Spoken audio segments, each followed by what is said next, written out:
अस्सलामुअलैकुम। आप देख रहे हैं फ़तवा ऑनलाइन। आपकी खिदमत में हाजिर हैं दो नए फतवाजात के साथ। क्या उम्रे का सवाब ज़िंदा लोगों को पहुँचाया जा सकता है? क्या सदक़े की रकम को मस्जिद पर खर्च कर सकते हैं? इन मसलों को जानने से पहले अगर आपने हमारे चैनल फ़तवा ऑनलाइन को सब्सक्राइब नहीं किया तो आपसे गुजारिश है कि हमारे चैनल को सब्सक्राइब कर लें, बेल आइकन को ज़रूर दबा लें ताकि आप हमारी हर नई आने वाली वीडियो का नोटिफिकेशन हासिल कर सकें। बग़ैर किसी इंतज़ार आज के मसले की तरफ चलते हैं। मसला नंबर 1, मोहतरम जनाब मुफ्ती साहिब जामिया अशरफिया लाहौर, क्या हम तवाफ़ या उम्रा करके इसका सवाब जिंदों को पहुंचा सकते हैं? जवाब में मुफ्ती साहिब लिखते हैं, वाज़ेह रहे कि तवाफ़ या उम्रा करके इसका सवाब जिंदों को बख्श सकते हैं।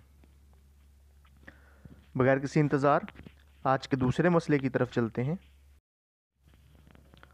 मसला नंबर 2, मोहतरम जनाब मुफ्ती साहिब जामिया अशरफिया लाहौर, अगर कोई शख्स ये नज़र माने कि अगर मेरा फ़लाँ काम हो गया, यानी बेटा ठीक हो गया या जानवर ठीक हो गया, तो मैं अल्लाह के रास्ते में 10,000 सदका करूँगा, और वो काम हो गया, तो ये नज़र मानी हुई रकम मस्जिद पर ख़र्च की जा सकती है?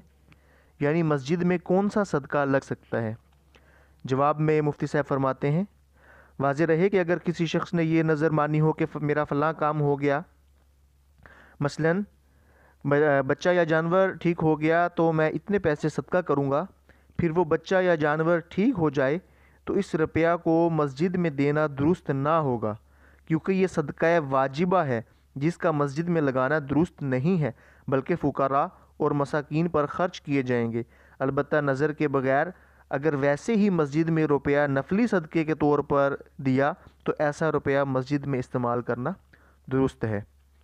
मोहतरम नाज़रीन, मज़ीद ऐसे मसाइल को जानने के लिए हमारे चैनल फ़तवा ऑनलाइन को सब्सक्राइब कर लें, बेल आइकन को ज़रूर दबा लें ताकि आप हमारी हर नई आने वाली वीडियो का नोटिफिकेशन हासिल कर सकें। अगली वीडियो तक के लिए फ़तवा ऑनलाइन को इजाज़त दीजिए। अल्लाह हाफ़िज़।